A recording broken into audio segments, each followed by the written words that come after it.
الشيطان الرجيم بسم الله الرحمن الرحيم الذين ينفقون في السراء والضراء والكاظمين الغيظ والعافين عن الناس واللہ یحب المحسنین صدق اللہ العظیم۔ آپ حضرات کے سامنے متقین کی صفات کا ذکر کیا گیا تھا۔ ان میں سے ایک صفت ہم نے اس کا ذکر کل کیا تھا۔ اس آیت مبارکہ میں دوسری صفت متقین کی یوں بیان کی گئی ہے والکاظمین الغیظ، وہ غصہ کو پی جاتے ہیں۔ متقی لوگوں کی صفات کا ذکر کیا گیا کہ وہ غصہ کو پی جاتے ہیں۔ غصہ انسان کی دنیا اور آخرت کو برباد کر دیتا ہے۔ اسی غصے کی وجہ سے گھریلو ناچاکیاں ہوتی ہیں، اسی غصے کی وجہ سے انسان کی دنیا اور آخرت برباد ہوتی ہے، اور اسی غصے کی وجہ سے انسان والدین کو برا بھلا کہتے ہیں۔ اسی غصے کی وجہ سے انسان کبھی غصے میں آ کر بیوی کو طلاق دے بیٹھتا ہے۔ اسی غصے میں آ کر انسان گھر کی چیزوں کی توڑ پھوڑ کرتا ہے، اور بعد میں اسے احساس ہوتا ہے کہ جب غصہ ختم ہوتا ہے کہ میں نے کیا کیا نقصانات کیے۔ تو غصے کے بہت نقصانات ہیں، اس لیے اللہ تعالیٰ نے فرمایا متقی وہ ہوں گے والکاظمین الغیظ، جو اپنے غصے کو پی جاتے ہیں۔ سرکار دو عالم صلی اللہ علیہ وسلم نے غصے کا علاج بھی بتلایا ہے۔ حضرت ابو ہریرہ رضی اللہ تعالیٰ عنہ ارشاد فرماتے ہیں، آپ صلی اللہ علیہ وسلم نے ارشاد فرمایا کہ وہ آدمی پہلوان نہیں ہے جو کسی کو میدان میں پچھاڑ دے، بلکہ وہ آدمی پہلوان ہے جب اس کو غصہ آئے تو اس کو اپنے غصے پر اپنے آپ کو قابو پا لے۔ آپ صلی اللہ علیہ وسلم سے کے پاس ایک آدمی آیا، کہنے لگا اللہ کے رسول مجھے کوئی نصیحت فرمائے۔ آپ صلی اللہ علیہ وسلم نے ارشاد فرمایا غصہ مت کرو، غصہ مت کرو، غصہ مت کرو۔ 3 مرتبہ سرکار دو عالم صلی اللہ علیہ وسلم نے فرمایا غصہ مت کرو۔ آپ صلی اللہ علیہ وسلم نے دیکھا کہ 2 آدمی جھگڑ رہے ہیں، اور ایک آدمی کا چہرہ سرخ ہو گیا ہے اور اس کی گردن کی رگیں فرمایا کہ ابھر آئی ہیں۔ آپ صلی اللہ علیہ وسلم نے ارشاد فرمایا مجھے ایک ایسا کلمہ معلوم ہے، اگر یہ دونوں وہ کلمہ پڑھ لیں فوراً ان کا غصہ ختم ہو جائے گا۔ صحابہ کرام نے پوچھا اللہ کے رسول وہ کون سا کلمہ ہے جو ان کے غصے کو ختم کر دے گا؟ سرکار دو عالم صلی اللہ علیہ وسلم نے ارشاد فرمایا اعوذ باللہ من الشیطان الرجیم۔ اگر کوئی آدمی غصے کے وقت اس اعوذ باللہ من الشیطان الرجیم کو پڑھ لے تو غصہ ختم ہو جاتا ہے۔ آپ صلی اللہ علیہ وسلم نے مزید علاج بھی بتلایا، فرمایا غصہ جو ہے یہ شیطان کے اثر کی وجہ سے ہوتا ہے، اور شیطان کو آگ سے بنایا گیا ہے۔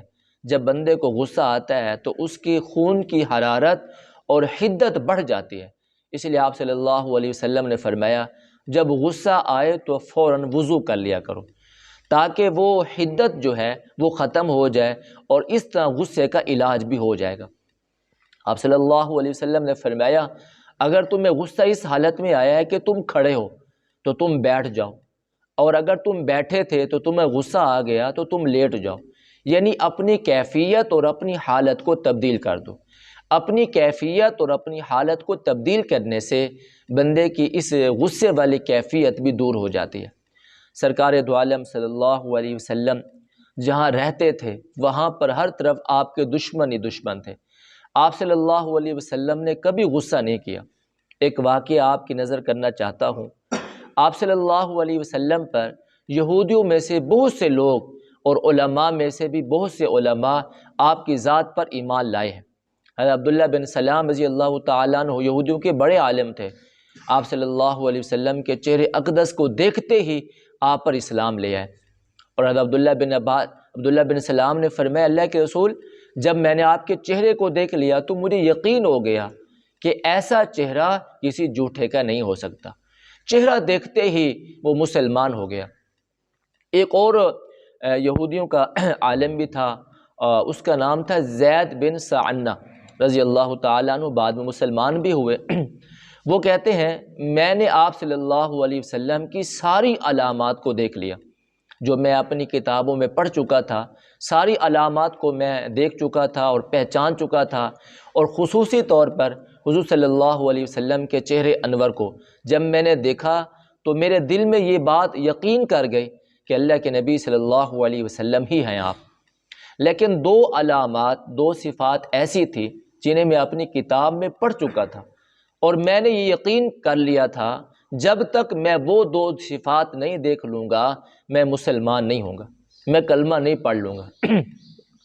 اس لیے میں آپ صلی اللہ علیہ وسلم کی محفل میں آتا جاتا رہتا تھا تاکہ میں ان دو صفات کو دیکھ سکوں جو کتاب تورات میں بیان کی گئی ہیں، اور دو صفات یہ تھی کہ آپ کے غصے پر آپ کا حلم غالب ہوگا، اور دوسری صفت یہ بیان کی گئی کہ جتنا آپ کے ساتھ بدتمیزی بدسلوکی کا معاملہ کیا جائے گا اتنا آپ کا حوصلہ بڑھتا جائے گا۔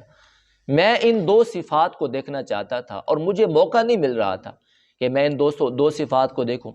ایک مرتبہ میں اللہ کے نبی صلی اللہ علیہ وسلم کی خدمت میں ہی بیٹھا تھا، ایک شخص آیا، کہنے لگا اللہ کے رسول فلاں قبیلے کے لوگ مسلمان ہو گئے ہیں، لیکن میں نے ان کو کہا تھا جب تم مسلمان ہوں گے تو تمہیں وافر مقدار میں رزق ملے گا، لیکن جب وہ مسلمان ہوئے تو وہاں پر قحط سالی ہو گئی، اب وہ لوگ بھوک سے مر رہے ہیں۔ اللہ کے رسول آپ ہماری مدد کریں، ایسا نہ ہو کہ وہ اسلام سے پھر نکل جائیں اور مرتد ہو جائیں۔ آپ صلی اللہ علیہ وسلم نے حضرت علی کی طرف دیکھا، مطلب یہ تھا کہ کیا بیت المال میں کچھ ہے؟ حضرت علی کی نگاہیں خاموش ہو گئی کہ اس وقت بیت المال میں کچھ بھی نہیں ہے۔ حضرت زید بن ثنہ رضی اللہ تعالیٰ عنہ کہتے ہیں میں اللہ کے نبی کی خدمت میں بیٹھا ہوا تھا، میں نے کہا اے اللہ کے رسول اگر آپ چاہیں تو میں آپ کی خدمت اور آپ کے ساتھ تعاون کر سکتا ہوں، لیکن آپ مجھے فلاں کھجور کی جو باقی جو کھجوریں ہیں آپ مجھے وہ اتنی مقدار میں دے دیں گے۔ اللہ کے نبی صلی اللہ علیہ وسلم نے ارشاد فرمایا ٹھیک ہے تم ہمیں دینار دے دو، ہم آپ کو اتنی مقدار میں کھجوریں دے دیں گے، لیکن تم باغ کو متعین نہ کرو، جب وہ وقت آئے گا تو ہم آپ کو کھجوریں دے دیں گے۔ تو میں نے آپ صلی اللہ علیہ وسلم کی خدمت میں 80 دینار جو ہے آپ صلی اللہ علیہ وسلم کی خدمت میں پیش کر دیے، اور ایک وقت طے ہو گیا۔ آپ صلی اللہ علیہ وسلم نے وقت طے کر دیا کہ ہم فلاں وقت میں آپ کو کھجوریں عطا کر دیں گے۔ حضرت زید بن ثنہ رضی اللہ تعالیٰ عنہ کہتے ہیں ابھی مدت پوری نہیں ہوئی تھی قرض کی واپسی کی، آپ صلی اللہ علیہ وسلم حضرت ابو بکر اور حضرت عمر اور دوسرے صحابہ کرام کے ساتھ کسی جنازے میں تشریف لے گئے تھے بقیع الغرقد میں۔ تو میں وہاں پر پہنچا اور میں نے دیکھا کہ آج اللہ کے نبی صلی اللہ علیہ وسلم کی ان دو صفات کا میں ضرور مشاہدہ کروں گا۔ میں نے جا کر آپ صلی اللہ علیہ وسلم کی چادر کو کھینچ لیا، چادر کو کھینچا، اور اتنی زور سے میں نے چادر کھینچی کہ وہ اللہ کے نبی صلی اللہ علیہ وسلم کے کندھے مبارک سے بھی نیچے آ گئے۔ اور پھر میں نے ایک جملہ کہا کہ تم عبد المطلب کی اولاد قرض کی واپسی میں تاخیر کرتے ہو، اور تاخیر بھی تم جان بوجھ کر کرتے ہو۔ اور ایسے الفاظ تھے آج اگر مجھے اور آپ کو کہے جائیں تو کوئی بھی برداشت نہیں کر سکتا۔ حضرت عمر رضی اللہ تعالیٰ عنہ فرماتے ہیں میں وہاں موقع پر موجود تھا، جب میں نے اس کی یہ بات سنی، بے تک کی بات اور یہ گفتگو سنی، تو میں نے کہا اگر اللہ کے نبی کی ناراضگی کا مجھے خدشہ نہ ہوتا تو میں تیرے سر کو گردن سے جدا کر دیتا۔ اللہ کے نبی صلی اللہ علیہ وسلم نے فرمایا عمر مجھے بھی سمجھانا چاہیے تھا اور اسے بھی سمجھانا چاہیے تھا، مجھے تم یہ کہتے میں اس کا قرض جلدی واپس کر دیتا اور احسن طریقے سے واپس کرتا، اور اسے نصیحت کرتے کہ قرض جو ہے وہ بھلے طریقے سے لیا جاتا ہے، اس طریقے سے نہیں لیا جاتا۔ آپ صلی اللہ علیہ وسلم نے فرمایا اس کا قرض بھی ادا کر دو اور مزید 50 کلو کھجور بھی اس کو دے دو۔ حضرت زید بن ثنہ کہتے ہیں حضرت عمر رضی اللہ تعالیٰ عنہ مجھے بیت المال میں لے کر گئے، جب میں بیت المال میں پہنچا حضرت عمر نے مجھے میرا قرضہ بھی واپس کر دیا اور مزید 50 کلو کھجوریں بھی دے دی۔ میں نے کہا عمر یہ تو میرا اپنا قرضہ جو میں نے لے لیا، آپ نے مجھے مزید 50 کلو کھجوریں کیوں دی؟ تو حضرت عمر کہتے ہیں میں نے اس کو کہا مجھے اللہ کے نبی کا حکم ہے، میں اللہ کے نبی کے حکم کا پابند ہوں، تو حضرت عمر رضی اللہ تعالیٰ عنہ نے حضرت زید سے فرمایا، اے زید بن ثانیہ کہ تم نے ایسی حرکت کیوں کی، تم نے اللہ کے نبی صلی اللہ علیہ وسلم سے ایسی گفتگو کیوں کی، ایسا انداز کیوں اختیار کیا؟ حضرت عمر رضی اللہ تعالیٰ عنہ سے حضرت زید نے فرمایا کہ آپ مجھے نہیں جانتے، میں یہودیوں کا عالم ہوں، میں یہودیوں میں سے ہوں۔ تو حضرت عمر نے فرمایا میں تمہیں جانتا ہوں۔ اس نے کہا میں کتاب تورات میں اللہ کے نبی صلی اللہ علیہ وسلم کی ساری علامات پڑھ چکا تھا، صرف 2 صفات کو دیکھنا چاہتا تھا۔